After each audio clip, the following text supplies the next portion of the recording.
Lepaskanku, kau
serahkan padamu.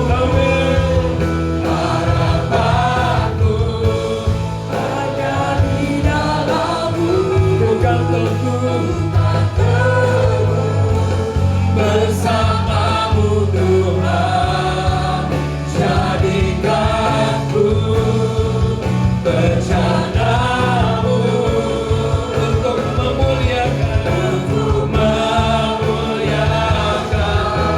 memuliakanmu, untuk memuliakanmu.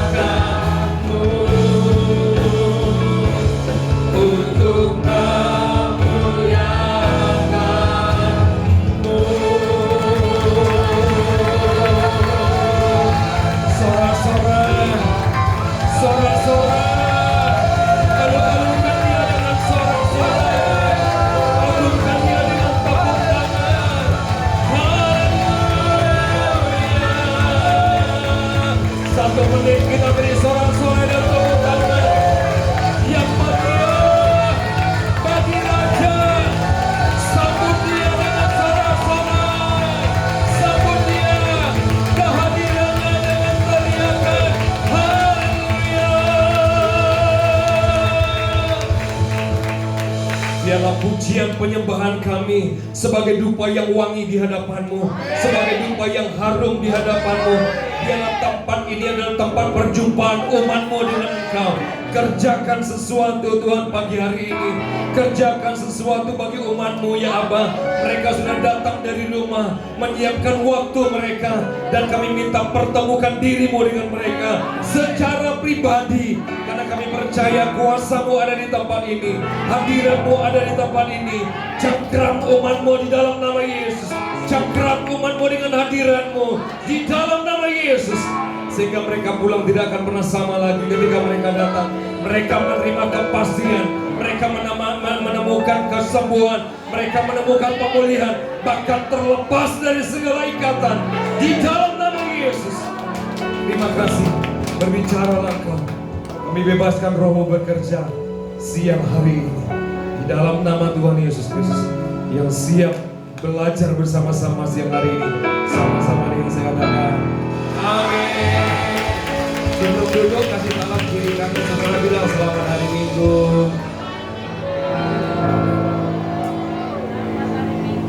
Silakan duduk Bapak Ibu. Salam. Apa kabarnya? Luar biasa. Yuk bersama-sama dengan saya kita buka di dalam Matius 26 ayat 36 sampai dengan 41. Matius 26 ayat 36 sampai 41. Ya, saya ambil judul khotbah saya pada siang hari ini, jangan gagal di tengah jalan. Ya. Matius 26, 36 ayat 41. Kita akan baca sama-sama, kita baca dari judulnya ya. 1, 2, 3 ya. Di Taman Getsemani. 36. Maka sampailah Yesus bersama-sama murid-muridnya ke suatu tempat yang bernama Getsemani. Lalu ia berkata kepada muridnya, duduklah di sini sementara aku pergi ke sana untuk berdoa. Dan ia membawa Petrus dan kedua anak Zebedius sertanya. Maka mulailah ia merasa sedih dan gentar. 38. Lalu katanya kepada mereka, hatiku sangat sedih, seperti mau mati rasanya. Tinggallah di sini dan berjaga-jagalah dengan aku. Maka ia maju sedikit lalu sujud dan berdoa katanya, ya Bapakku, jikalau sekiranya mungkin, biarlah cawan ini lalu daripadaku. Tetapi janganlah seperti yang ku kehendaki, melainkan seperti yang engkau kehendaki. 40. Setelah itu ia kembali kepada murid-muridnya itu dan mendapati mereka sedang tidur. Dan ia berkata kepada Petrus, tidakkah kamu sanggup berjaga-jaga 1 jam dengan aku? 41 sama-sama. Berjaga-jagalah dan berdoalah supaya kamu jangan jatuh ke dalam pencobaan. Roh memang penurut tetapi nah, kunci dari ayat ini adalah ayat 41. Berjaga-jagalah dan berdoalah supaya kamu jangan jatuh ke dalam pencobaan. Roh memang penurut tetapi daging lemah. Nah, dalam terjemahan sederhananya, terjemahan Alkitab sederhana ayat 41 itu ya, dikatakan demikian, tetaplah bangun dan berdoalah terus. Jadi tetaplah bangun dan berdoalah terus supaya kamu masing-masing tidak berdosa untuk waktu iblis mencobaimu. Memang roh ingin berbuat baik, tetapi tubuhmu tidak sanggup. Nah, saudara, terjemahan dari ayat 41 di dalam terjemahan Indonesia sederhana itu lebih kena, saudara ya. Jadi ketika pencobaan itu artinya dosa. Ya, kenapa? Karena Tuhan bilang tetap bangun, berjaga-jaga itu jangan sampai saudara dan saya itu tertidur. Saudara, apa? Tertidur. Nah, saudara yang dikasih oleh Tuhan, ketika saudara menerima janji Tuhan, ketika saudara pertama kali menerima firman, pertama kali saudara hidup di dalam kebenaran Tuhan, ketika pertama sekali saudara bertobat dan menerima Yesus sebagai Tuhan dan Juru Selamat saudara, saya percaya sekali bahwa saudara itu sangat antusias, betul? Sangat bergairah, benar? Saudara antusias, saudara hidup saudara itu wah luar biasa, semangatnya membara, apinya berkobar-kobar, saudara. Betul enggak Bapak Ibu? Iya kan? Saudara, saya juga pertama kali ketika terima Tuhan Yesus waktu itu tahun 98, saudara. Wah, itu bergejolak, saudara. Artinya, di mana bahkan satu hari, satu minggu itu saya jalani 3 gereja. Saking semangat. Bahkan saudara, ketika saudara ditugasin Pak Yuda pertama kali pelayanan, wah, saudara misalnya doa persiapan jam 5:30, jam 5 saudara sudah hadir di sini. Kenapa saudara? Karena bergairah. Betul nggak Bapak Ibu? Betul apa betul? Betul. Iya. Coba perhatikan saudara. Yang tadinya malas berdoa, akhirnya, waduh, luar biasa. Berdoanya bertalu-talu di hadapan. Nah, begitu juga saudara. Ketika saudara bekerja pertama sekali, dan apalagi pekerjaan saudara itu yang saudara inginkan, itu yang saudara impikan, saudara senang apa tidak? Senang. Yang masuk kantor jam 7:30, jam 5:30 saudara mungkin sudah di kantor. Saking senangnya. Tapi saudaraku yang dikasih oleh Tuhan, hari berganti hari, benturan demi benturan, saudara, persoalan demi persoalan, singgung demi persinggungan demi persinggungan, saudara, perselisihan demi perselisihan, yang membuat saudara hari semakin hari semakin ciut, semangatmu hampir memudar. Kenapa saudara? Mana yang dulu lagi? Mana yang semangat itu habis? Nah, kadang-kadang saudaraku ya, Tuhan itu sudah tentukan kepada saudara itu destiny ilahi. Kesuksesan saudara itu Tuhan sudah tentukan. Artinya gini saudara, saudara tidak pernah dirancangkan oleh Tuhan itu gagal. Amin. Tuhan selalu merancangkan saudara itu berhasil. Amin. Bilang dengan saya, Tuhan selalu merancangkan yang berhasil. Buat saya. Tepuk tangan yang meriah bagi Allah kita. Saudara, saya cerita ini kesaksian anak saya, saudara. Dia Januari kemarin itu baru bekerja. Wah, dia senang sekali, saudara. Senang sekali. Tapi 2 minggu kerja, atasannya saudara itu judes. Dia cerita setelah dia melewati gitu. Pada awal-awalnya dia nggak mau cerita, saudara. Dia senang sekali, tapi ketemu bosnya yang jutek, saudara. Ketika dikasih pekerjaan, ya namanya anak baru kan gitu ya, harusnya diajarin dulu dong kan gitu ya. Ini nggak diajarin, tiba-tiba dikasih pekerjaan, kemudian salah, ini aja nggak benar, ini aja kok susah sekali ngerjainnya, tadinya gitu kan. Wah, ciut tuh.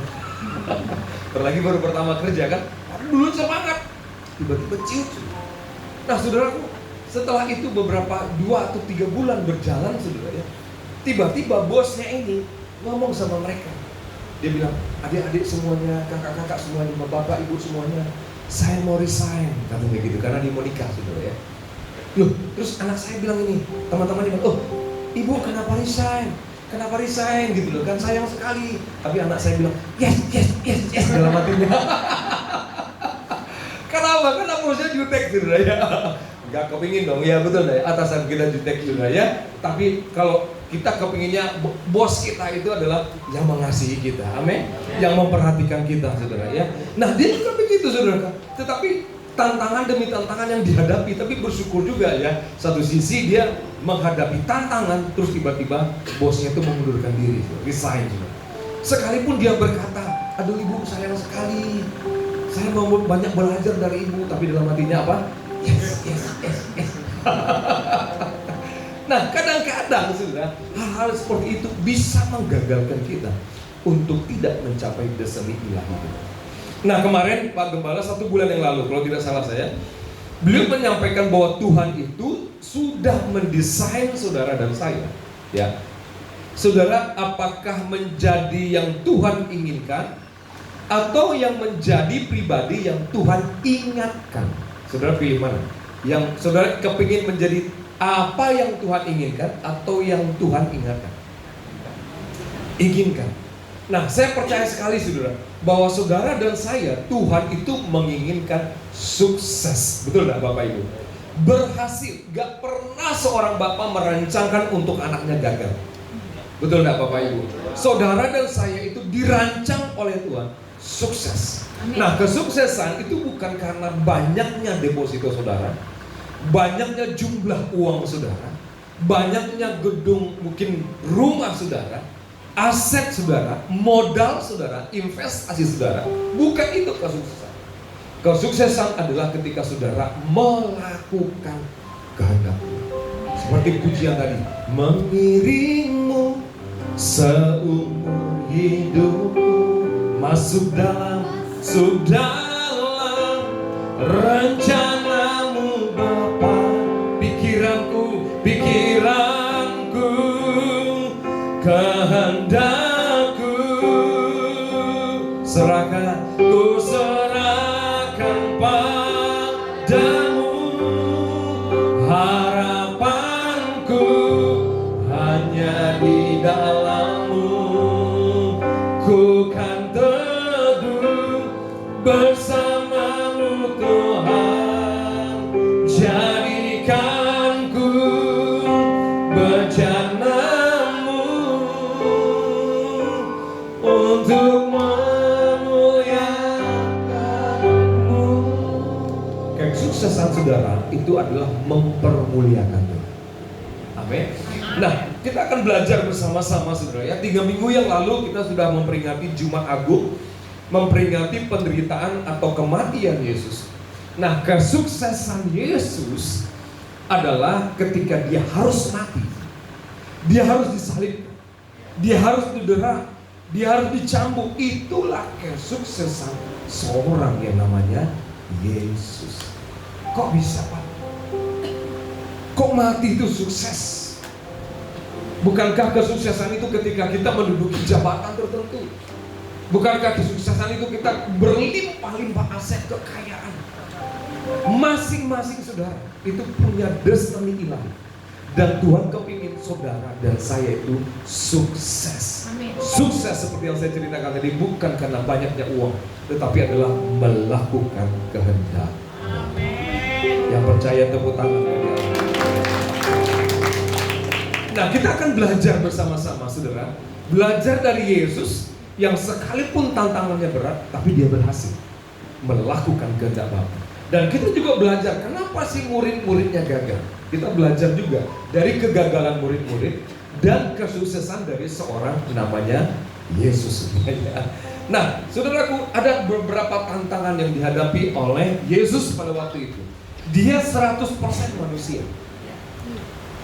Dia juga bisa lapar, dia bisa juga sakit, dia juga rasa sedih. Saudara, dikatakan gini, ayat 38. Ia sangat sedih, yang kita baca tadi ya. Bahkan seperti apa? Mau mati rasanya. Katanya, ya Bapakku, jikalau kiranya mungkin, biarlah cawan ini lalu daripadaku.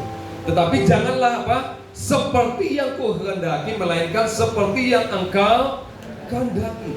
Yesus itu dia sedih. Dia tahu bahwa sebentar lagi dia akan meminum cawan murka Tuhan. Saudara, kesedihan Tuhan itu bukan karena apa? Bukan karena penderitaannya. Kesedihan Yesus bukan karena apa? Karena bukan dia dicambuk, enggak. Dia disalib, enggak. Dia ditinggalkan murid-muridnya, enggak. Tetapi kesedihan dia sebagai anak adalah ketika dia tanggung dosa saudara dan saya. Pada saat itulah hubungannya dengan Bapa terputus. Di situ yang dia sedihkan.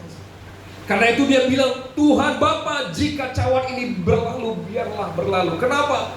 Karena dia tidak ingin hubungannya dengan Bapa terputus. Dia tidak ingin yang dijalin selama ini terputus hanya gara-gara dosa saudara dan saya. Betapa dahsyatnya Allah itu. Amin. Kalau saudara renung-renungkan, siapa sih kita? Kita orang yang berdosa. Sering sekali mengecewakan dia. Sering sekali menyakiti hati dia. Tapi untuk yang seperti kita ini, Yesus baru mati. Betapa dahsyatnya Allah kita. Amin. Saudara, Yesus itu bukan pura-pura kuat, dia bukan pura-pura tahan, enggak. Dia betul-betul sakit. Dia merasa sedih. Karena itu dia bilang sekiranya mungkin. Artinya kalau seandainya dia tidak minum cawan itu, maka apa yang dikehendaki Bapa gagal. Dan mungkin kita nggak akan ketemu di sini. Saudara paham maksudnya? Iya. Oleh karena itu saudaraku yang dikasih oleh Tuhan, coba renungkan baik-baik. Dia rela mati. Dia rela tinggalkan segala-galanya demi saudara dan saya. Dia rela terputus hubungannya dengan Bapa gara-gara. Karena itu ketika di kayu salib dia bilang, Eli, Eli lama sabachthani, Allahku, Allahku, kenapa kau tinggalkan aku? Yang ditakutkan adalah ketika dia terpisah dengan Bapa. Dia tidak takut menderita, dia tidak takut dibunuh, dia tidak takut didera, dia tidak takut dicambuk. Yang membuat dia takut terputusnya hubungannya dengan Bapa. Saudara, apa yang saudara takutkan? Kau takut dengan apa pekerjaan? Mungkin kau takut dengan keadaan situasi dan sekarang ini. Tapi takutlah ketika kau hubunganmu terputus. Amin. Amin. Oleh karena itu saudara, kita akan belajar bersama-sama. Kenapa Tuhan begitu kuat? Kenapa begitu dia mau menanggung dosa saudara dan saya? Saudara, karena dia melakukan kehendak Bapa. Artinya ketika kita melakukan kehendak Bapa, bukan tidak ada masalah. Benturan demi benturan, hentakan demi hentakan, himpitan dengan himpitan, tekanan demi tekanan akan terjadi. Tetapi itulah yang membuat kita, saudara dan saya, melakukan kehendak Bapa. Saudara dan saya menjadi kuat, menjadi perkasa, dan nama Tuhan dipermuliakan. Tepuk tangan bagi kita. Saudara melihat kondisi keadaan sekarang hari. Saudara, ketika perang terjadi antara Iran, Amerika, dan Israel, apa yang terjadi? Harga minyak naik, saudara. Bahkan saudara, APBN 2026 itu diasumsi $70 Amerika per barel. Saudara, itu bisa menanjak, mencuat sampai 100, bahkan sampai 100 berapa kemarin.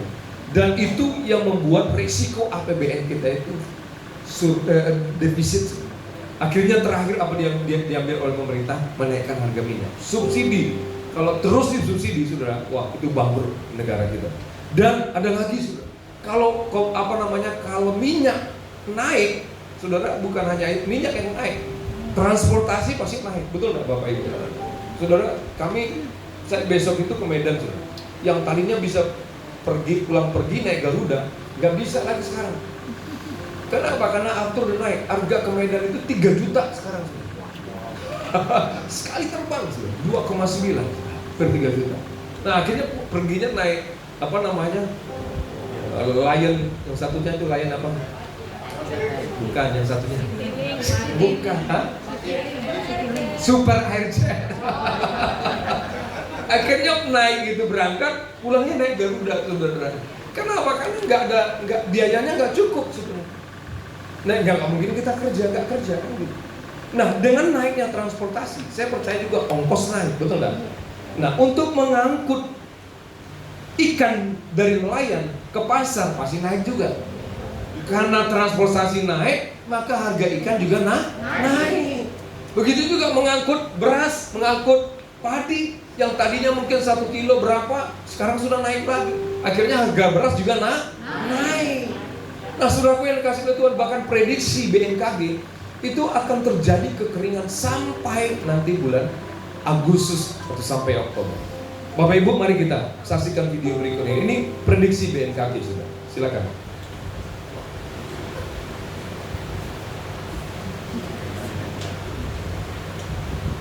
Indonesia, bersiaplah. Tahun 2026 bukan sekedar kemarau biasa. BMKG baru aja merilis peringatan serius. Musim kering tahun ini bakal datang lebih awal, lebih kering, dan bertahan jauh lebih lama dari biasanya. Ini bukan sekedar cuaca panas, ini adalah alarm bagi ketahanan pangan dan air kita. Dari total 699 zona musim di Indonesia, hampir 60% wilayah akan mengalami kemarau yang lebih panjang dari normalnya. Gelombang kekeringan dimulai bertahap. 144 zona di bulan April, disusul wilayah lain pada Mei dan Juni. Puncaknya, Agustus 2026. Dominasi wilayah sekitar 64% diprediksi masuk kategori bawah normal, alias jauh lebih kering dari rata-rata sejarah kita. Kepala BMKG, Teguh Faisal Fatani, menekankan 3 langkah krusial. Sektor pangan, petani harus cepat beralih ke varietas tanaman hemat air dengan siklus tanam pendek. Sektor air, revitalisasi waduk dan perbaikan pipa distribusi adalah harga mati agar stok air warga tetap aman. Kesiapsiagaan bencana, waspadai potensi karhutlah. Jangan tunggu api berkobar buat mulai peduli. Informasi ini senjata kita buat mitigasi. Data udah di tangan. Sekarang tinggal bagaimana kebijakan adaptif dan tindakan nyata kita di lapangan. Prediksi adalah panduan, tapi aksi adalah penyelamat. Yang paham, tepuk tangan bagi anak kita. Ini kondisi keadaan yang kita akan hadapi ke depannya, saudara ya. Dan ini sudah diprediksi dan sudah dinubuatkan oleh Tuhan. Di 2 Timotius 3 ayat pertama kita akan baca bersama-sama. 1, 2, ya. Ketahuilah bahwa pada hari-hari terakhir akan datang masa yang sukar. Kata sukar dari bahasa aslinya, bahasa Yunaninya itu adalah kalekos.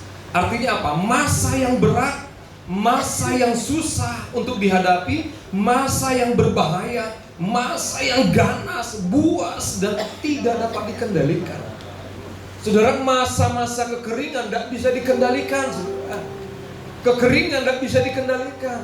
Artinya itu masa-masa yang berat, masa-masa yang berbahaya. Kalau kering, saya percaya sekali panen pasti gagal. Betul tidak Bapak Ibu? Ya, kebakaran hutan seperti itu tadi tuh. Kebakaran hutan akan terjadi. Kalau kebakaran hutan, saudara, waduh berapa triliun itu yang kerugian bangsa kita, negara kita. Saudara, nah ini kondisi keadaan yang akan kita hadapi di depan, yang akan kita hadapi. Dan ini kondisi yang seperti ini bisa membuat desani ilahi saudara itu bisa gagal di tengah jalan. Itu bisa tidak tercapai cita-cita saudara, apa yang Tuhan inginkan. Bukan hanya dalam pekerjaan, dalam usaha, bahkan dalam pelayanan saudara, bisa saja tidak tercapai. Karena apa? Karena saudara tidak berjaga-jaga dan berdoa. Nah, oleh karena itu, bagaimana supaya saudara tidak gagal di tengah jalan? Yang pertama sekali adalah berjaga-jaga. Sama-sama dengan saya berbilang, berjaga-jaga. Nah, saudaraku yang dikasih oleh Tuhan, arti berjaga-jaga yang pertama sekali adalah tidak tidur, tetapi tetap terjaga. Dalam terjemahan sederhana Indonesia tadi yang kita baca, tetaplah bangun. Berjaga-jaga itu adalah tetaplah bangun dan berdoalah terus supaya kamu masing-masing tidak berdosa. Jadi Tuhan itu mengantisipasi saudara dengan adanya krisis, dengan adanya situasi kondisi yang semakin hari semakin susah. Saudara, itu saudara rentan untuk berbuat dosa. Kenapa saudara? Karena Tuhan sudah kasih tahu dagingmu itu lemah, daging kita ini lemah, Bapak Ibu. Karena itu Tuhan, karena Dia tahu daging kita lemah, Tuhan bilang berjaga-jaga dan berdoa. Nah, kata tertidur ini bukan secara fisik tertidur, enggak. Tetapi adalah kondisi di mana seorang yang percaya, ini orang percaya loh. Petrus dan murid-muridnya itu orang percaya. Tapi ketika Tuhan berkata, tidak sanggupkah engkau berjaga-jaga 1 jam saja dengan aku? Tuhan mendapati murid-muridnya tertidur. Saudara, nah jadi tertidur itu adalah satu kondisi seorang percaya yang mengalami kelalaian. Jadi orang yang tidak berjaga-jaga itu adalah lalai, Pak. Ya. Lalai, kemudian tidak peka atau kemandulan dalam hubungannya dengan Allah, sehingga tidak tahu apa yang sedang terjadi, sehingga dia nggak sadar bahwa ada bahaya yang sedang mengintai dia. Itu karena tidak waspada, tidak berjaga-jaga. Ada bahaya yang di depan. Tuhan sudah kasih tahu sama murid-muridnya. Dia bilang sama murid-muridnya, sebentar lagi imanmu akan terguncang. Aku akan dibunuh, kata Tuhan. Betul nggak Bapak Ibu? Aku akan dibunuh, aku akan didera. Murid-muridnya tahu, tapi Tuhan bilang kamu berjaga-jaga supaya imanmu tidak tergoncang. Tetapi murid-muridnya tertidur. Tuhan sudah kasih tahu juga kepada kita, masa-masa yang akan datang adalah masa-masa yang sukar. Jangan hanya sekedar tahu, tapi saudara harus mengerti. Amin. Nah, oleh karena itu saudaraku yang dikasih oleh Tuhan, dalam Matius 16:21, Yesus itu sudah kasih tahu sama murid-muridnya, aku akan menanggung banyak penderitaan. Kemudian aku akan dibunuh, tetapi aku akan dibangkitkan pada hari yang ketiga. Saudara, inilah ucapan Tuhan, artinya masa-masa yang akan datang yang dihadapi oleh murid-murid. Murid-muridnya tahu, tapi nggak ngerti. Kenapa saya bilang nggak ngerti? Tiba-tiba Petrus di dalam Matius 16:22, Petrus menarik Yesus ke samping dan menegur dia. Katanya, Tuhan, kiranya Allah menjauhkan hal itu.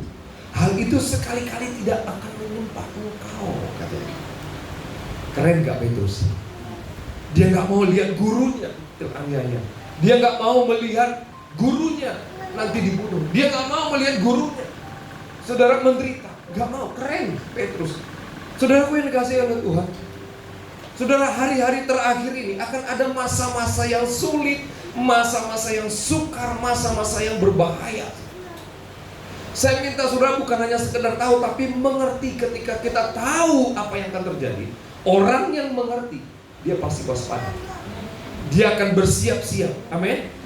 Saudara, coba tanda-tanda ini akan meliputi saudara di akhir-akhir zaman ini, saudara. Bukan hanya krisis kekeringan, krisis energi, krisis pangan, dan krisis air seperti yang dijelaskan video tadi. Tapi saudara, peperangan, kelaparan, penyakit, penyesatan, nabi-nabi palsu, bahkan bangsa akan bangkit melawan bangsa, itu sedang terjadi sekarang. Dan ini penggenapan dari firman. Inilah waktunya, saudara. Gak bisa lagi kita leye-leye, gak bisa lagi kita santai, gak bisa lagi kita, saudara, memikirkan apa yang menjadi kepentingan kita. Enggak, saudaraku yang dikasih oleh Tuhan, ketika Petrus berkata, dilalukanlah hal itu daripadamu, Tuhan. Petrus gak mau Yesus disalibkan. Petrus gak mau Yesus harus menderita, sementara dia harus mati di kayu salib. Itu kesuksesan bagi Yesus. Petrus gak tahu kesuksesan Yesus itu harus mati. Petrus gak mau Yesus mati. Berarti Petrus adalah orang yang menghalangi supaya destiny ilahi dari Yesus gak sampai. Oleh karena itu di dalam Matius 23 Yesus berkata demikian. Yesus berpaling dan berkata kepada Petrus, enyahlah iblis. Kepada Petrus dia bilang, enyahlah iblis. Padahal Petrus simpati nih kepada Yesus. Kalau boleh jangan disalibkan. Simpati gak? Simpati.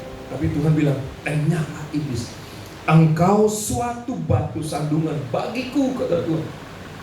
Petrus itu menghalangi untuk apa? Untuk Yesus melakukan kehendak Bapaknya.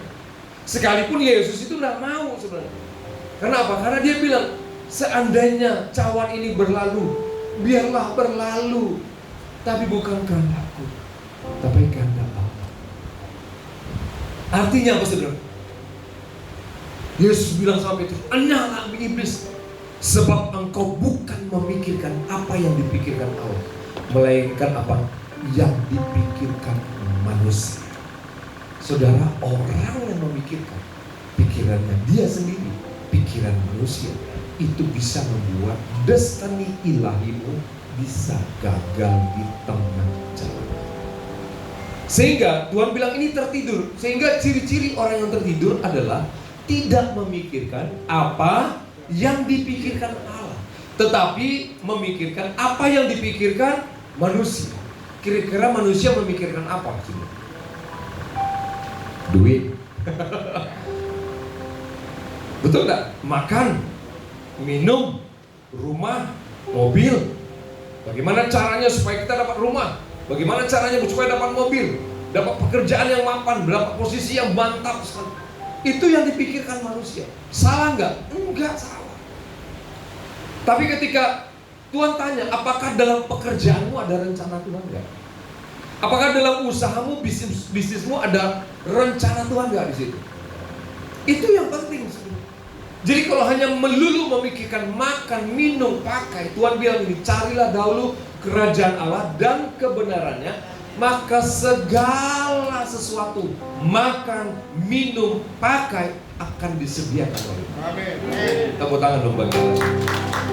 Oleh karena itu, saudaraku yang dikasihi oleh Tuhan, kalau coba tanya kiri kanan, kira-kira yang dipikirkan Tuhan itu apa?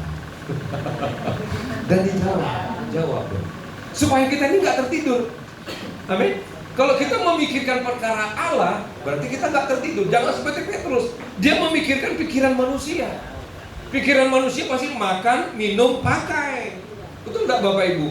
Makan itu apa? Ya makanan, minuman, pakai. Pakai itu pakaian, rumah, mobil yang kita pakai, saudara.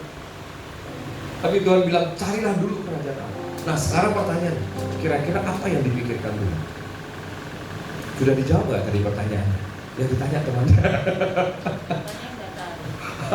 Banyak yang nggak tahu. Saudaraku, hari tahun ini adalah tahun Great Commission, amanat agung.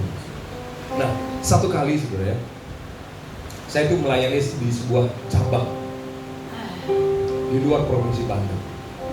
Saudara, kemudian kita lagi nyanyi, kita lagi nyanyi. Segala puji, segala hormat, segenap hatiku menyembahmu. Terimalah segenap hidupku sebagai persembahan yang segala puji, segala puji, segala hormat, segenap hatiku menyembahmu. Terimalah segenap hidupku sebagai persembahan yang hidup bagimu. Di tengah-tengah pujian itu, saudara, itu kan liriknya ditampilkan di layar seperti itu. Saudara, di tengah-tengah lirik itu, saudara, coba perhatikan, tidak ada lirik. Saya lihat dengan mata telanjang, tertulis itu jiwa-jiwa, bertuliskan warna merah. Slide-nya itu warna hitam karena layarnya warna putih. Saudara, tetapi saya lihat tuh jiwa-jiwa. Ini kok ada tulisan jiwa-jiwa? Padahal liriknya nggak ada tulisan jiwa-jiwa. Saudara, kemudian saya naik ke atas. Saya bilang sama mereka, ini pesan Tuhan untuk wadah ini. Salah satu cabang. Saudara dan saya harus melayani jiwa-jiwa. Itu yang dipikirkan Tuhan. Amin. Kalau saudara mau terlibat apa yang dipikirkan Tuhan, layanilah jiwa-jiwa. Saudaraku yang dikasih Tuhan, begitu saya kasih tahu kita lagi nyembah, layani jiwa-jiwa. Apapun kondisi saudara, apapun keadaan saudara, layani jiwa-jiwa. Di tengah-tengah penyembahan itu, di tengah-tengah saya sampaikan statement seperti ini pesan Tuhan untuk wadah ini. Tiba-tiba saya diterpa angin sudah dari bawah. Bus. Kemudian saya dengar di angin itu jemaat bilang begini, Pak, bagaimana saya melayani jiwa-jiwa sementara saya sakit, Pak? Pak, bagaimana saya melayani jiwa-jiwa? Kan saya masih sekolah, Pak. Pak, bagaimana saya melayani jiwa-jiwa? Sementara saya pengangguran. Pak, bagaimana saya melayani jiwa-jiwa? Besok itu saya bayar kontrakan, Pak. Pak, bagaimana saya melayani jiwa-jiwa? Sementara saya sudah berumur, Pak. Dan banyak lagi alasan-alasan Pak. Saya udah lupa. Saudara, di tengah-tengah penjemahan kemudian saya tanya Tuhan, ini jawabannya apa? Apa yang aku terima dari Tuhan, ku berikan dan ku sampaikan kepada jemaat, tapi mereka menentang. Saudara, tiba-tiba muncullah Matius 28 ayat 19 dan 20. Pergilah, jadikanlah semua bangsa, baptislah mereka di dalam nama Allah Bapa, Anak dan Roh Kudus. Ajarlah mereka apa yang sudah segala sesuatu yang kuajarkan. Dan ayat terakhir, ayat 20. Dan ketahuilah, aku menyertaimu senantiasa. Sampai kapan? Sampai akhir. Jadi penyertaan Tuhan itu selalu. Kapan itu? Bagi orang-orang yang peduli akan jiwa-jiwa. Silakan. Iya. Kalau saudara memikirkan pikiranmu sendiri, tidak ada jaminan Tuhan menyertai saudara. Ini Tuhan ngomong, aku menyertaimu senantiasa. Artinya sekalipun kau pengangguran, Yesus ada di sana. Sekalipun kau sakit, Yesus ada di sana. Sekalipun kau udah berumur, Yesus juga ada di sana. Sekalipun kau punya anak kecil, tapi ketika kau melayani jiwa-jiwa, Yesus ada di sana. Sekalipun besok kau bayar kontrakan, tapi kau melayani jiwa-jiwa, Yesus ada di sana. Dia akan bertanggung jawab atas hidupmu, pekerjaanmu, pelayananmu, keluargamu. Tepuk tangan yang meriah bagi Allah kita. Dia yang bertanggung jawab. Kenapa? Dia jamin, aku senantiasa menyertaimu sampai akhir zaman. Saudara, itu jaminan bagi orang-orang yang mau melayani. Itulah yang difikirkan Tuhan. Amin. Sudah tahu sekarang apa yang Tuhan pikirkan? Yang kedua, saudara ya, apa ciri orang tertidur? Yang kedua, tidak mau menderita karena Tuhan, tidak mau pikul salib. Ya, mereka ajalah yang melayani jiwa-jiwa, bukan sibuk. Pak Yuda nggak tahu, kita masih punya anak kecil. Pasti tahulah, Bu Mimin tahulah. Kan aku pengangguran, gimana aku melayani? Kan aku udah tua, udah berumur. Siapa yang mau kulayani? Kan aku kan udah sakit, gimana? Saudara, kalau saudara mengambil tanggung jawab itu, menderita, ya. Siapa nggak menderita melawan mencari jiwa-jiwa? Pasti dong, betul nggak ya? Ketika kita layani jiwa-jiwa, itu ada penderitaan, bukan hanya fisik, tenaga kita, uang kita, betul nggak? Waktu kita juga terambil. Tapi Tuhan bilang, kalau saudara tidak mau melayani, tidak mau menderita, sudah tertidur. Kalau kau tertidur, saudara, ada kemungkinan saudara jatuh dalam dosa. Oleh karena itu, saudaraku, jangan tidak menderita. Gitu. Memang hidup kekristenan itu bukan aman, tidak. Saudara harus keluar dari zona nyaman. Supaya apa? Supaya saudara tidak berdosa. Hamba Tuhan Pak Julianto Simanyuntak bilang begini. Kita baca sama-sama. 1, 2, 3 ya. Musuh orang Kristen. Apa itu? Daud ketika dia mengembalakan 2-3 ekor kambing gembalaan bapaknya, saudara, dia nggak pernah berdosa. Alkitab tidak pernah mencatat di tengah-tengah pengembalaan Daud mengembalakan 2-3 ekor kambing gembalaan bapaknya, tiba-tiba dia berdosa. Nggak ada. Bahkan semua mazmurnya itu ditulis ketika dia jadi pengembala kambing domba. Kapan dia berdosa? Ketika dia jadi raja. Sudah mapan, sudah aman, sudah nyaman. Orang berperang, dia nggak berperang. Wajar nggak? Wajar tuh. Tetapi yang membuat nggak wajar itu adalah ketika dia sudah nyaman, dia sudah mapan, dia bisa suruh orang lain yang kerja, dia sementara tidak kerja. Disitulah rentannya dia masuk dalam pencobaan atau jatuh dalam dosa. Karena itu saudara, kalau saudara hari-hari ini ada di zona nyaman, di zona mapan, dan zona aman, hati-hati saudara, kemungkinan besar bisa jatuh dalam dosa. Yang ketiga, saudara, tidak tahu prioritas. Sering sekali orang mengejar prioritas apa? Makan, minum, pakai. Tuhan bilang kalau kau cari makan, minum, pakai itu sama seperti orang-orang yang tidak mengenal Allah. Kenapa? Karena orang dunia juga mencari hal yang sama. Betul nggak? Matius bilang begitu. Kalau kau mencari sama seperti dunia cari, kalau gitu apa bedanya saudara dengan orang dunia? Gak ada bedanya. Oleh karena itu saudara harus tahu prioritas.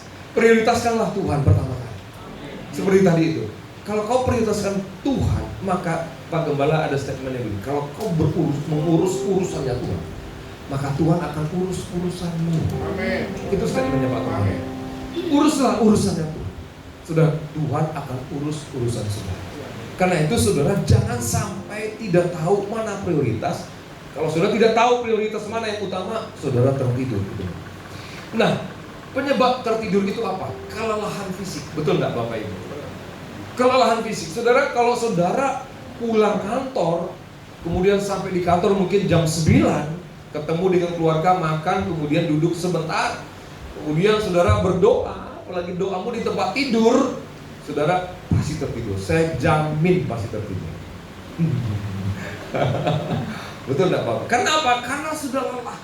Apalagi saudara bekerja dengan pekerjaan fisik, itu lelah, lelah. Bahkan mungkin sepanjang hari saudara pelayanan, saudara, dan malamnya itu lelah. Saudaraku yang dikasih oleh Tuhan, jangan sampai lelah fisik ini yang membatasi saudara, yang menghalangi saudara kesuksesan saudara jadi gagal. Ketika sekalipun lelah, ketika Tuhan suruh saudara berdoa, berdoa. Sekalipun ngantuk. Kenapa saya katakan demikian? Karena berarti kalau di tengah-tengah kelelahan saudara, Yesus itu bukan, dia nggak marah ketika murid-muridnya itu kelelahan. Ya namanya lelah. Betul nggak? Tapi yang membuat dia kecewa itu adalah ketika disuruh berdoa, disuruh berjaga-jaga, nggak berdoa dan nggak berjaga-jaga. Itu salah. Wajar kan ketika capek kita tertidur, betul nggak? Wajar. Tapi bagaimana ketika saudara lelah, kemudian Tuhan suruh berdoa? Saudara jangan doa di tempat tidur, pasti tertidur saudara. Bagaimana caranya doa? Jalan saudara. Dalam kamar jalan. Tiba-tiba misalnya kalau saudara capek nih, aduh ngantuk, tiba-tiba Tuhan ngomong, doa. Gimana doa? Jalan dalam nama Yesus. Tuhan aku berdoa untuk WTS Cilegon. Tuhan pakai WTS Cilegon, kirimkan jiwa-jiwa di dalam nama Yesus. Berikan kapasitas yang lebih lagi untuk Pak Yuda, Ibu Mimi, bahkan seluruh pekerja. Kami percaya Tuhan yang akan terjadi di pusat, tapi juga di tempat ini, di dalam nama Yesus. Kira-kira saudara tertidur gak? Gak akan tertidur. Gak akan. Tapi kalau saudara di tempat tidur duduk, sandarannya Tuhan, berdoa untuk WTT Cilegon. Itu enggak, ini pengalaman saudara. Saudara, saya cerita sekitar bulan-bulan Oktober, November kemarin, tahun yang lalu, saya dinas di Kendari. Saya sudah santai, malam sudah mandi, saya mau nyantai dulu, duduk sambil nonton TV lah kira-kira. Tiba-tiba saya mau ke tempat tidur saudara, ini di hotel. Tiba-tiba saya dengar suara yang gak enak, kecelakaan. Wah, dalam hati saya, ini kecelakaan apa nih, saya bilang gitu. Kemudian saya telepon istri saya, Ma, kita doa. Kenapa? Saya dengar tapi gak enak. Apa itu? Kecelakaan. Kecelakaan itu enak atau enggak ya? Enggak. Kemudian saya doa, mana anak-anak? Anak-anak lagi menara doa. Pas waktu itu hari Rabu. Oke, kita doa aja, nanti mama doa sama anak-anak. Oke, kami doa. Tuhan, kau patahkan kecelakaan, hindari kami dari segala malapetaka, bencana, musibah. Saudaraku yang dikasih oleh Tuhan, kalau Tuhan kasih tahu seperti itu, jangan saudara tidak berdoa. Karena ada sesuatu yang di depan yang kita tidak tahu, kita tidak ngerti apa yang akan terjadi. Tapi Tuhan sudah kasih aba-abanya. Kondisi keadaan, masa-masa sulit Tuhan sudah kasih tahu. Dan Tuhan bilang berjaga-jaga dan berdoa. Jangan sampai saudara dan saya tidak berjaga-jaga dan tidak berdoa. Ketika krisis itu terjadi, ketika masa susah itu terjadi, maka saudara akan tergilas dengan masa itu. Saudara, kemudian kami berdoa. Besok paginya istri saya mengantar anak saya yang perempuan ke OPH. Saudara, di tengah tol, bukan di tengah, di pinggir tol yang median jalan itu kan larinya kecepatannya lebih tinggi dibandingkan yang sebelah kiri, betul nggak Bapak Ibu? Nah, istri saya itu di tengah, di sebelah kanan. Tiba-tiba saudara, itu banyak pecah. Kalau banyak pecah dengan kondisi kecepatan yang tinggi dan ada di sebelah kanan, itu pasti terguling-guling. Tapi puji Tuhan, tiba-tiba itu gak tahu pecahnya di mana. Terus tiba-tiba pelan saudara.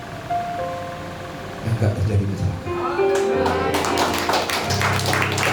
Saudara, kalau Tuhan izinkan terjadi keadaan situasi yang sulit dan sukar, karena Tuhan sudah membuat berjaga-jaga dan berdoa.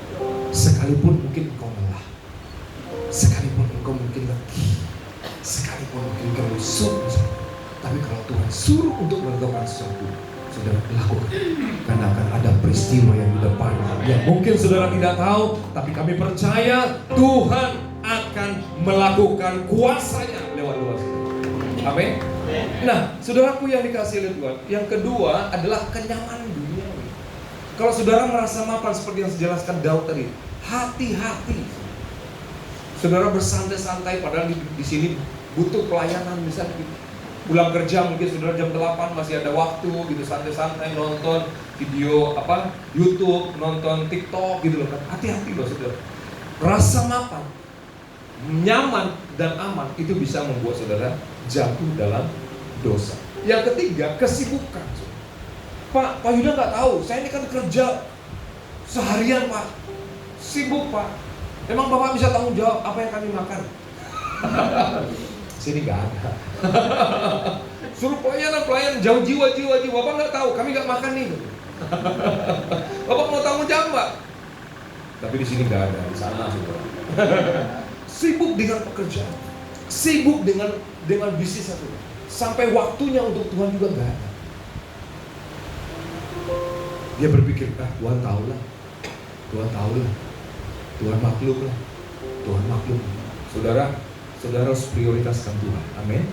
Jangan sampai kesibukanmu tidak ada waktu bagi Tuhan, berbahaya sekali. Kemudian yang keempat adalah dosa yang tidak diakui, artinya kompromi dengan dosa dan kasih yang dingin. Ini sadar atau tidak sadar, saudara, itu yang membuat menghalangi saudara itu tertidur. Sehingga ketika kau tertidur, maka itu bisa destiny ilahimu bisa gagal. Nah, oleh karena itu coba perhatikan bagaimana saudara hidup. Bandingkan saudara ketika saudara pertama sekali menerima Yesus sebagai Tuhan, begitu bergairah. Sekarang pertanyaannya, apakah masih seperti itu? Saudaraku, murid-muridnya kehilangan kesempatan untuk mendukung Yesus dalam pergumulannya. Betul nggak? Murid-murid punya kesempatan sebenarnya untuk mendukung Yesus supaya dia kuat gitu. Karena itu Tuhan bilang, tidak sanggupkah kau berjaga 1 jam saja? Artinya Yesus itu minta dukungan dari murid-muridnya.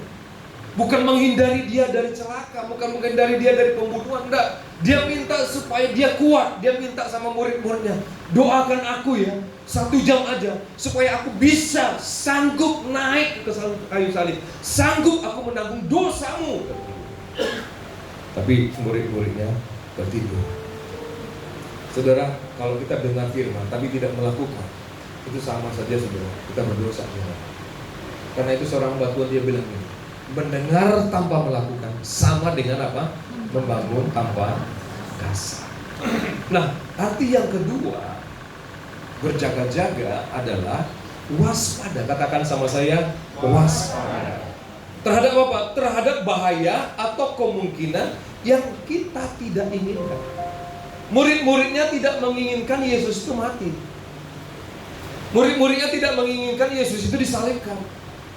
Tapi saudaraku yang dikasihi oleh Tuhan, Yesus tahu. Karena itu dia katakan sama Petrus, engkau iblis, nyala engkau iblis. Kau tidak memikirkan apa yang dipikirkan Tuhan, tapi memikirkan kepentinganmu sendiri. Karena itu bahaya kemungkinan. Waspadalah dengan bahaya yang akan ada tiba-tiba datang menghampiri. Oleh karena itu Tuhan sudah kasih tahu sama kita bahwa hari-hari terakhirnya akan datang masa yang susah, tapi Tuhan sudah kasih clue-nya, berjaga-jaga dan berdoa. Karena apa? Banyak kegagalan justru lahir dari kelelahan, rasa aman dan ketidakpastian. Karena itu saudara harus punya mesbah pribadi, mesbah keluarga bersama dengan istri, anak, suami. Kenapa? Itulah caranya Tuhan untuk memberikan kekuatan bagi saudara. Dan ayat ini juga saya temukan, Tuhan kasih ketika kami mesbah keluarga di tanggal 31 Desember 2025. Di tengah-tengah penyembahan, biasa kan orang Batak tuh akhir tahun tuh kekumpul kan, ya, minta maaf maaf ya papa ya, maaf ya mama ya, maaf ya gitu lah kan. Sudah dimaafkan gitu kan. Tahun baru diulangi lagi. Tapi di sini nggak ada. Tepuk tangan dong. Nah, saudara yang dikasih, ini ayat yang saya terima. Di tengah-tengah penyembahan tiba-tiba Tuhan bilang, berjaga-jagalah dan berdoalah supaya kau tidak jatuh dalam pencobaan. Roh memang penurut, tapi daging lemah. Nah, seorang hamba Tuhan bilang begini saudara, undangan Yesus bukan untuk orang kuat.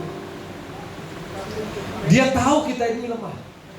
Dia tahu roh kita penurut, tapi daging kita itu enggak nurut. Karena itu dia bilang berjaga-jaga dan berdoa. Karena apa? Seperti hamba Tuhan yang bilang, undangan Yesus itu bukan untuk orang yang kuat, tapi untuk yang lemah. Saudara dan saya tanpa Tuhan itu lemah. Betul? Iya loh saudara. Tetapi untuk mereka yang sadar bahwa mereka itu lelah dan membutuhkannya. Nah, oleh karena itu saudaraku, saudara dan saya itu jangan sampai saudara tidak berjaga-jaga dan tidak berdoa. Nah, yang ketiga, saudara, bersiap menghadapinya. Kalau Tuhan sudah nubuatkan akan ada masa-masa yang susah, itu pasti terjadi. Nah, oleh karena pasti terjadi, Tuhan kasih tahu clue-nya kepada kita. Maka kita harus bersiap-siap menghadapi masa-masa sulit yang akan kita hadapi. Tadi masa kekeringan di bulan Oktober, di bulan Agustus sampai September. Dan masa-masa sulit lagi, saudara, coba. Perang di mana-mana sekarang, betul enggak Bapak Ibu? Ukraina dengan Rusia belum selesai, terjadi lagi perang Iran, Amerika, Israel, saudara. Kemudian kelaparan di mana-mana, gempa bumi, saudara. Ini masa-masa yang sukar, ini masa-masa yang sulit. Nah, ketika saya terima firman ini, 2 minggu kemudian tuh saya mimpi, Pak.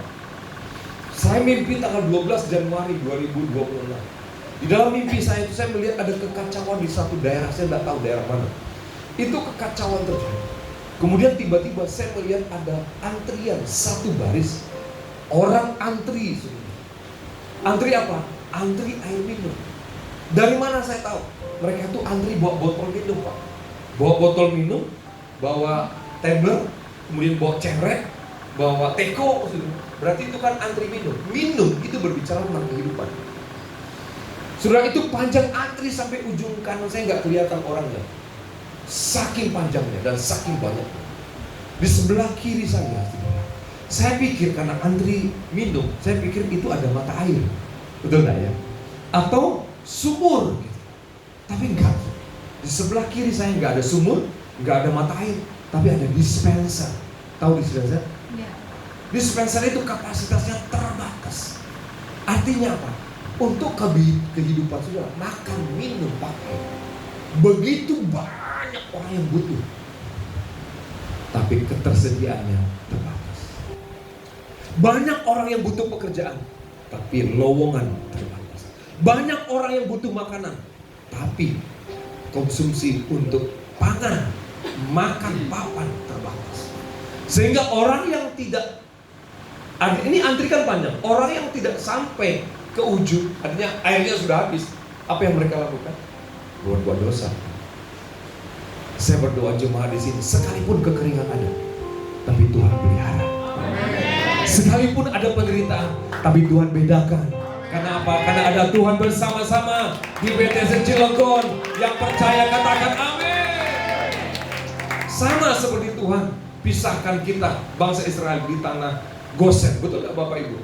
Di Mesir ada kekeringan selama 7 tahun, tapi keluarganya Yusuf dipelihara oleh Tuhan. Oh, itu kerinduan kita. Boleh kekeringan datang, dan itu pasti akan datang. Boleh kesukaran datang, dan itu pasti datang karena Tuhan sudah nubuatkan. Tapi biarlah jemaat di tempat ini dilalui Tuhan. Yang percaya katakan amin. Dan ketika itu terjadi, kalau orang-orang di sekeliling saudara kelaparan, tapi saudara resepsi, saudara makan. Ketika orang-orang kesukaran, tapi saudara diberkati, maka orang yang susah akan datang kepada saudara. Dia akan bertanya seperti yang Zakaria berkata, siapakah Allahmu? Siapakah Tuhanmu? Aku akan mengikuti Allah yang kau sembah. Aku akan mengikuti Tuhan yang kau sembah, karena aku melihat Tuhan bersama-sama dengan engkau. Tepuk tangan yang meriah bagi Allah kita. Disitulah tuai yang akan terjadi. Amin. Oleh karena itu saudaraku yang dikasihi oleh Tuhan, ini Tuhan sudah kasih tahu. Oleh karena itu saudara dan saya harus berjaga-jaga dan berdoa. John Stott dia bilang, Yesus tidak menegur murid-muridnya karena lemah. Tidak. Tetapi karena tidak berjaga-jaga. Tuhan tahu dia lemah. Tuhan tahu ya, karena capek seharian melayani, sudah malam, tengah malam disuruh berdoa. Dia capek dong. Tapi Tuhan nggak marah ketika mereka lelah. Tapi yang membuat dia agak kecewa gitu ya, karena tidak berjaga-jaga. Nah, yang kedua, terakhir, berdoa yang terus menerus. Saudara, jangan sampai doa ini berhenti di tengah jalan. Itu juga bisa menggagalkan saudara tidak mencapai dasar ilahi. Saudara, teruslah berdoa. Kenapa? Tuhan kasih janji nih, 4 janji Tuhan. Saudara, Yesaya 60, bangsa-bangsa akan datang, raja-raja akan datang, anak-anak rohani akan datang, kekayaan bangsa-bangsa akan datang. Amen. Saudara, ini setiap hari, jangan lupa saudara doa. Pertanyaannya, kenapa sih Pak setiap hari? Betul gak? Emang kalau sekali aja ngomong Tuhan gak tahu? Tuhan tahu, bukan gak tahu dia. Kalau gitu kenapa diulang-ulang Pak? Saudara, bukan karena doanya, bukan karena topik doanya. Kenapa saudara harus berdoa berhari-hari? Membuktikan saudara tergantung dengan Tuhan. Bergantung dengan Tuhan. Bukan doanya, enggak. Tapi Tuhan mau saudara dan saya itu selalu hidup bergantung dengan Tuhan. Amin. Jadi jangan saudara bosan berdoa itu lagi. Emang Tuhan gak ngerti sih? Dia ngerti Pak. Dia ngerti Bu. Cuma yang dia inginkan bukan doamu ini, enggak. Tapi ketergantunganmu, kerinduanmu akan hadirat Tuhan. Itu yang dia tunggu. Amin. Nah, oleh karena itu saudaraku yang dikasihi oleh Tuhan, jangan sampai saudara tidak berdoa. Nah, bisa ditambah, bisa mati ya, sorry. Bisa ini lagi. Nah. Kemudian berdoa terus menerus ini ada seorang hamba Tuhan bilang begini, bisa diklik. John Stott. Nah, kita baca sama. Ini bagus sekali. 1, 2, 3 ya. Doa bukan persiapan untuk pertempuran. Doa adalah pertempuran itu sendiri. Jadi ketika Tuhan bilang doa, disitulah pertempuran saudara. Disitulah pertempuran saudara. Tuhan bilang, kenapa Tuhan itu dia berdoa? Dia mengambil tempat yang sepi, kemudian dia berdoa di sana. Kenapa? Karena pertempuran sesungguhnya adalah ketika Yesus itu berdoa. Bukan pada waktu dia menghadapi kayu salib, enggak. Dia bertempur adalah ketika dia berdoa. Karena itu dia ajak murid-muridnya, tidak sanggupkah engkau berjaga-jaga denganku 1 jam saja? Kenapa? Karena pertempurannya di situ. Pertempuran apa Pak? Pertempuran antara keinginan dagingnya dengan keinginan Bapa. Pertempuran antara keinginan daging dan keinginan roh. Karena Tuhan bilang, keinginan roh memang penurut, tapi daging ini lemah. Saudara dan saya harus salibkan daging saudara. Karena apa? Di mana pertempuran itu terjadi? Di doa. Karena itu saudara dan saya jangan sampai berhenti berdoa. Karena pertempuran kita itu adalah dosa. Itu yang menghindari saudara tidak jatuh dalam dosa. Nah, apa alasannya kita berjaga-jaga dan berdoa? Yang pertama, supaya saudara tidak berdosa. Tidak jatuh dalam pencobaan. Ini Tuhan bilang, berjaga-jaga dan berdoalah supaya kamu tidak berdosa. Jadi orang yang berdosa cenderung tidak berdoa. Jadi kalau ada yang dosa di sini nih, pasti bisa dipastikan tidak berdoa. Berdoa itu Pak, bukan hanya kata-kata. Kemudian saudara alamatkan kepada Tuhan. Itu bukan doa Pak. Tidak melulu itu doa. Saudara sampaikan ada topik doa saudara. Bla bla bla bla. Saudara lipat tangan, tutup mata. Kemudian Tuhan, di dalam nama Tuhan Yesus, Tidak melulu itu dosa. Tapi kalau saudara, kenapa saya katakan tidak melulu itu doa? Karena kalau saudara tidak masih berdosa, itu di hadapan Tuhan tidak ada artinya, Pak. Sia-sia saudara berdoa. Karena itu Tuhan bilang, kalau kamu tidak berjaga-jaga dan berdoa, maka ada cenderungnya saudara jatuh dalam dosa. Kenapa? Karena sekalipun ada ucapanmu kepada Tuhan, kalau kamu masih berdosa, itu Tuhan anggap itu nggak doa. Kok ngeri ya, Pak? Oh iya saudara, iya. Matius 5 ayat 23, coba Bapak baca nanti dulu. Satu kali Tuhan bilang begini, ketika engkau mempersembahkan sesuatu korban di hadapan Tuhan, doa, pujian, penyembah, engkau teringat akan saudaramu, Tuhan bilang apa? Tinggalkan dulu persembahanmu, berdamai dulu dengan keluargamu, dengan saudaramu, dan kembali mempersembahkan korban. Artinya apa? Gak ada gunanya saudara berdoa, memuji, menyembah, sementara engkau masih menyimpan rasa sakit hati. Tuhan bilang tinggalkan dulu persembahanmu, berdamai dulu, baru kembali. Artinya apa? Sia-sia penyembahanmu, Tuhan gak dengar. Doamu juga Tuhan gak dengar. Pujianmu juga gak dengar. Kenapa? Karena saudara melanggar kebenaran Tuhan. Oleh karena itu saudaraku yang dikasihi oleh Tuhan, supaya saudara tidak jatuh dalam dosa, berjaga-jaga dan berdoa. Yang terakhir, daging lemah sekalipun betul. Karena Tuhan itu tahu daging kita itu lemah. Karena itu Tuhan bilang berjaga-jaga dan Tuhan tahu daging kita ini rentan, mudah sekali berdosa. Betul nggak Bapak? Sekalipun roh kita penurut, sekalipun roh kita itu nurut ketika firman berkata, oh iya. Tapi ketika daging kita melakukan, berontak loh saudara. Berontak loh. Seperti tadi tuh, layanilah jiwa-jiwa. Dia berontak deh. Gimana? Layani jiwa-jiwa. Bapak nggak tahu. Aku lagi sakit nih.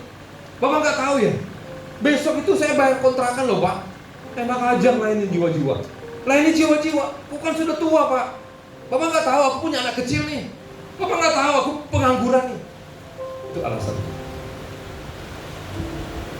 Daging itu rentan untuk berbuat dosa, sekalipun roh. Amin. Oleh karena itu hari ini saya minta pemain musik berjaga-jaga dan berdoalah supaya saudara dan saya tidak jatuh. Yang mengerti tepuk tangan berilah. Sejujurnya saudara berdoa. Datanglah sekarang penuhi kami dengan kuasa-Mu, urapi kami sekarang ini dengan api. Datanglah sekarang penuhi kami dengan kuasa-Mu, urapi kami sekarang. Sejumlah saudara bangkit berdiri dengan api Roh-Mu. Katakan Roh Kudus, Roh Kudus,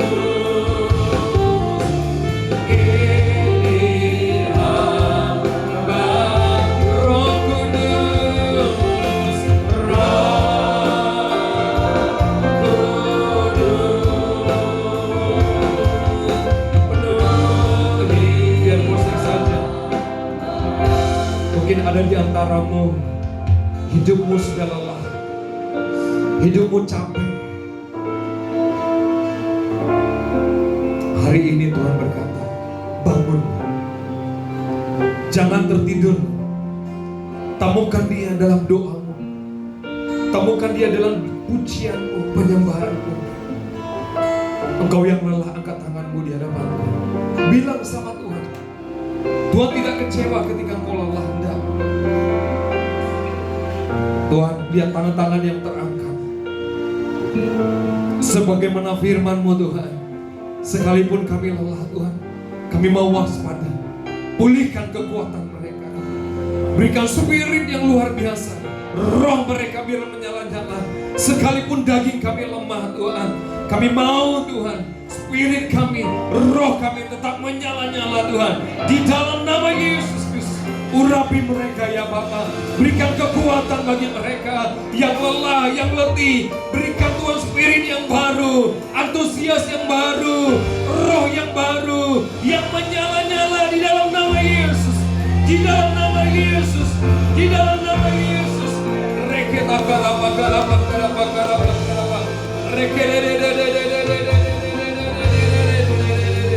Haleluya, datanglah, datanglah.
Yang sudah memulihkan kami, yang sudah menguatkan kami.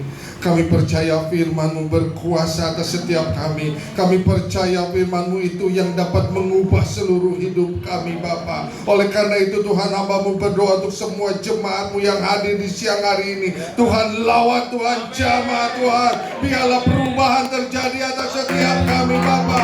Hamba deklarasikan semua jemaat di tempat ini mengalami terobosan, mengalami pemulihan, mengalami Tuhan semakin dewasa di dalam kerohaniannya Bapa. Semakin kami menurut mentaati apa yang Tuhan firmankan. Kami juga mau Tuhan semakin hari kami semakin beribadah dengan sungguh-sungguh kepada Engkau. Kami tidak mau lagi Tuhan bermain-main dengan dosa. Kami tidak mau lagi Tuhan bermain-main untuk tidak mengandalkan Engkau Bapa. Karena kami membutuhkan Engkau. Di luar Engkau kami tidak mampu. Di luar Engkau kami tidak sanggup. Di luar Engkau kami akan terhilang. Oleh karena itu Tuhan, biarlah kami senantiasa terhubung dengan Engkau Tuhan. Kami melekat kepada Engkau Bapa. Terima kasih Tuhan. Lawat setiap umat-Mu Tuhan. Jamah setiap umat-Mu. Ini yang menjadi kerinduan hamba-Mu Tuhan. Dari mulai anak-anak Tuhan, anak youth, anak dewasa muda, orang tua, istri dan suami, semua dilawat, dijamah oleh Tuhan. Semua mengalami terobosan di dalam kerohaniannya Tuhan. Kami mengucap syukur Tuhan, kami ada di wadah ini. Kami boleh terus diperlengkapi, kami boleh terus dibekali, kami boleh terus diajar dan dimuridkan Tuhan melalui kebenaran firman-Mu. Oleh karena itu Tuhan, lembutkan hati kami Bapa, agar kami mau menerima apa yang Tuhan mau Tuhan. Ini kerinduan hamba-Mu Bapa. Ini kerinduan hamba-Mu Bapa. Gereja ini Tuhan, semakin hari semakin berkenan kepada Engkau. Wadah ini semakin hari semakin menjadi berkat bagi Engkau Bapa. Terima kasih Tuhan, kami mau menyukakan dan menyenangkan hati. Terus Tuhan kirimkan hamba-hamba-Mu di tempat ini untuk terus menegur kami.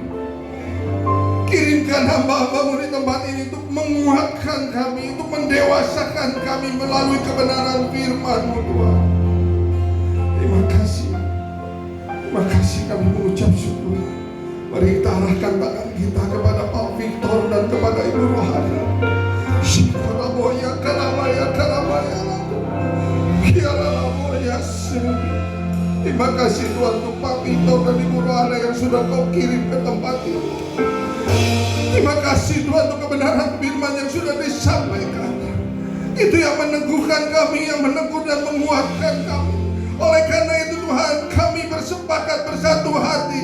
Kami mau Tuhan berdoa untuk hamba-Mu Tuhan Pak Victor dengan Ibu Rohana. Pakai hamba-Mu lebih dahsyat lagi Tuhan. Urapi hamba-Mu lebih dahsyat lagi. Kemanapun hamba-Mu melangkah, Tuhan penyertaan, penyediaan, perlindungan secara ilahi terjadi di dalam kehidupannya Bapa. Berkati keluarga rumah tangganya, berkati karirnya Pak Victor Tuhan. Lebih lagi Tuhan, bahkan Kau juga yang terus memberkati anak-anak mereka semua. Terima kasih Bapa. Kau sebentar hamba-Mu juga akan kembali ke rumahnya, bahkan tanpa kekurangan suatu apapun juga. Kami bersepakat bersatu hati, kami mematahkan segala serangan balik daripada si jahat. Kami hancurkan, kami ikat kuasa di dalam nama Tuhan Yesus Kristus. Keselamatan, perlindungan senantiasa ada kepada Pak Victor dan Ibu Rohana beserta keluarga semuanya Bapa. Terima kasih Tuhan Yesus Kristus. Hamba juga berdoa Tuhan untuk semua jemaat-Mu yang akan juga kembali Tuhan, juga tibakan tanpa kekurangan suatu apapun juga. Kalau kami akan melakukan aktivitas, Tuhan juga terus memberkati setiap kami. Sebentar kami akan pulang Tuhan, biarlah berkat-Mu terus menyertai kami dan kami siap menerima berkat yang daripada-Mu. Mari arahkan hati dan angkat kedua tangan kita. Tuhan memberkati Engkau dan melindungi Engkau. Tuhan menyinari Engkau dengan wajahnya dan memberikan Engkau kasih karunia. Tuhan menghadapkan wajahnya kepadamu dan memberikan Engkau damai sejahtera. Sekarang pulang dan terimalah berkat yang terbaik dari Allah Bapa di surga. Kasih yang sempurna dari Tuhan Yesus Kristus, persekutuan yang indah dan manis bersama Allah Roh Kudus dari mulai sekarang sampai kedatangan